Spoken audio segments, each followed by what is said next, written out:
¿Qué tal? Les saluda Asael Cruz. Les agradezco muchísimo tomarse un tiempo para escuchar mi podcast. En esta ocasión voy a platicar un poco sobre política. No es un tema en el que sea experto, sin embargo, yo creo que, como la mayoría de ustedes, cuento con el suficiente discernimiento como para darme cuenta de cosas que son bastante evidentes en la vida pública de nuestro país y del mundo, en donde precisamente una de las libertades que tenemos es la de expresar lo que pensamos, lo que opinamos.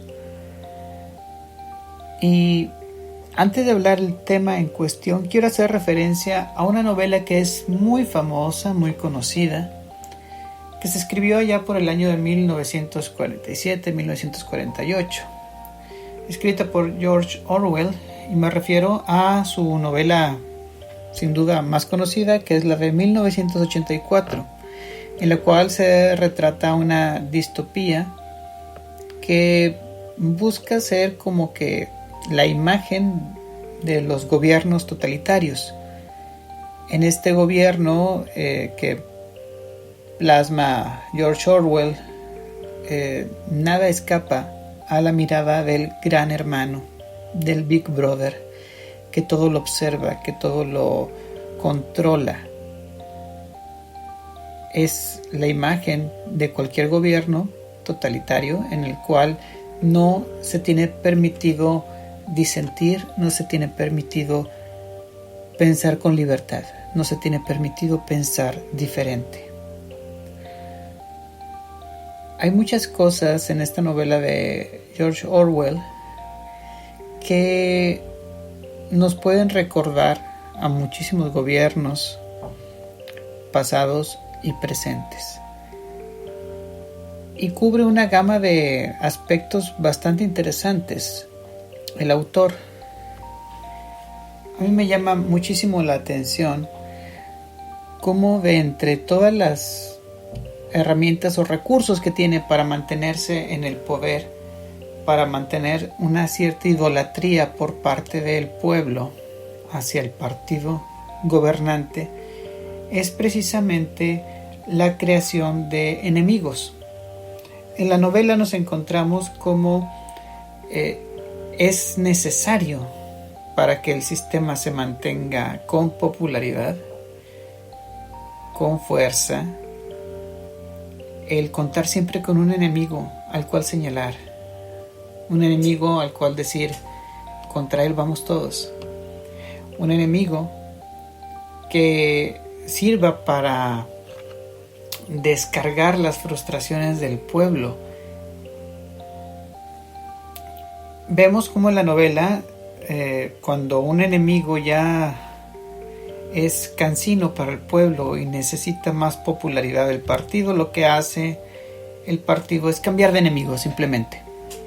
Cambia de enemigo, señala para otro lado y culpa a ese nuevo enemigo como el responsable de todas las calamidades que se sufren y de todos los males habidos y por haber. Entonces, vemos cómo el sistema totalitario necesita de la creación de enemigos. Y estos enemigos sirven para el ejercicio de algo que llama George Orwell los 2 minutos de odio. En la novela, todos los días se encienden unas telepantallas, unas pantallas que están en todas partes, y todos los servidores y toda la gente puede ver a través de estas pantallas 2 minutos en los cuales se dedican a hablar de la maldad del enemigo. Se dedican a, escupirle al enemigo, de recordar lo malo que es, recordarle al pueblo que todas las calamidades que sufren es a causa de este enemigo. Y es tanta la insistencia y tanta la presión en la novela que toda la gente termina con mucha euforia estos 2 minutos termina diciendo palabras de odio, por eso se llaman los 2 minutos de odio, contra el enemigo en turno. Y sirve para que el pueblo, tiene dos funciones. Uno es que el pueblo tenga una especie de catarsis, tenga a quien echarle culpa, no al gobierno en turno, siempre es, no al gran hermano en este caso. Aquí vamos a echarle culpa al enemigo señalado por el gran hermano, el enemigo señalado por el partido. Vamos a echarle la culpa de todo y eso es como un efecto liberador, ¿verdad? Una catarsis. Y al mismo tiempo, este ejercicio fortalece la figura del partido o del gran hermano en este caso. Sí tiene esas dos funciones, estos 2 minutos de odio. Y desde luego que es súper conveniente para la manipulación, súper conveniente para la popularidad del partido. Lo necesita el sistema al enemigo, necesita tener un enemigo y necesita este bombardeo mediático en el cual se le está repitiendo al pueblo quién es el enemigo, quién es el causante de todos los males. Y en el momento en el que el pueblo se canse de ese enemigo, pues simplemente se señala a otro enemigo. Habrá quienes no estén de acuerdo conmigo y están en toda la libertad de disentir conmigo como en cualquier otro tema, y eso a mí no me preocupa. Y si quieren opinar del tema al respecto, yo no tengo ningún problema, ¿sí? Pero yo veo bastantes similitudes en este tipo de prácticas que menciona George Orwell a lo que presenciamos en el gobierno actual de México de López Obrador. Nada más que aquí tenemos más de 2 minutos de odio, tenemos mañaneras de casi 3 horas, en las cuales el ejercicio es exactamente el mismo. No se habla de las responsabilidades del gobierno actual, sino más bien es un ejercicio diario en donde se señala a los causantes de todos los males, al enemigo en turno, que cuando la prensa y la sociedad se cansa de ese enemigo, simplemente se busca un enemigo nuevo, alguien a quien señalar, a quien repetir que ese es el enemigo a vencer. ¿Sí? Es un ejercicio mediático en el cual se busca exactamente lo mismo que relata George Orwell. Hay quienes se preguntan, oye, con el mal gobierno, ¿cómo es posible que la popularidad de el presidente o del partido no haya caído hasta los suelos? Con el mal manejo de los recursos, con el problema de la pandemia, con todos los problemas sociales que se han suscitado, ¿cómo es posible que siga ahí? Bueno, ¿por qué? Porque no son tontos. Se han encargado de fortalecer la figura presidencial a pesar de todo, y gracias a este ejercicio de sus 2 minutos, 3 horas de odio diarios. ¿Y cómo llegó al poder? Con algo similar, nada más que no tenía la facultad de hacerlo a diario, ni todo el poder mediático que el día de hoy tiene el presidente. Es así que día tras día a los mexicanos, ya sea que vean las mañaneras o que vean los resúmenes posteriormente en las redes sociales, en YouTube, donde sea, se les recuerda constantemente quiénes son los enemigos. Y es curioso que se hayan encontrado enemigos cuando el presidente llegó con una popularidad altísima y con una con una oposición bastante disminuida, tanto así que la mayoría del país estaba a su favor, pero necesita de los enemigos. Ustedes pueden verlo, actualmente la oposición es muy poca. es muy poca. No hace gran cosa la oposición, hablando de los demás partidos políticos. Y sin embargo, él tiene que encontrar al enemigo para mantenerse popular, para mantenerse en el control. En vez de dedicarse a solucionar los problemas, es más importante fortalecer esa imagen. Es más importante señalar a un enemigo común a quien odiar. Llámese... y siempre tiene que ser algo así como que súper genérico, ¿no? Llámense conservadores, llámense fifís, llámense como les quiera llamar, neoliberales, pero hay que señalarlos.